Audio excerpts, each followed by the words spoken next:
तलाठी भरती 2026 ची तयारी करताय तर सर्वप्रथम तुम्ही PYQ पाहिले पाहिजेत, कारण PYQ मधून आपल्याला आयडिया येते की आपल्याला तयारी कशी करायची आहे। आणि तयारी करत असताना आपण व्होकॅब्युलरी पासून सुरुवात केली पाहिजे। गेल्या वर्षीमध्ये एक इडियम आली होती सुंदर, तुम्हाला खाली स्क्रीनवर दिसेल की to get a toe hold याचा अर्थ विचारलेला होता। मुलांनी याचे अर्थ वेगवेगळे लिहिलेत, तुम्हाला ऑप्शनमध्ये पण दिसेल।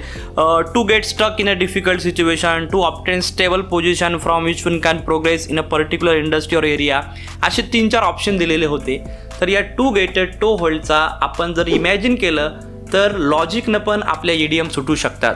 To get a toe hold म्हणजे आपण एखाद्या बिझनेसमध्ये किंवा एखाद्या क्षेत्रामध्ये पाय रोवून उभे राहणं, म्हणजे आपण स्टेबल जे काही आपलं सिच्युएशन आहे ते करणं, म्हणजे आपण प्रगतीच्या मार्गावर लागणं, असा त्याचा अर्थ होतो। आणि ऑप्शन जर बघितले आपण तर 2 नंबर याचा करेक्ट ऑप्शन आहे। तुम्ही इडियम जे आहेत, जेव्हा आपल्याला नवीन एखादी इडियम येते तेव्हा आपण आपल्या रिअल लाईफसोबत त्याला कम्पेअर करा, नक्कीच त्याचं तुम्हाला उत्तर येईल। आणि 2026 ची जर तयारी आमच्यासोबत तुम्हाला करायची असेल तर डिस्क्रिप्शनमध्ये लिंक आहे आणि आमचं प्ले स्टोअरला ॲप आहे बाप अकॅडमी, त्यावर जाऊन तुम्ही आमची कोर्सेस परचेस करू शकता। थँक्यू।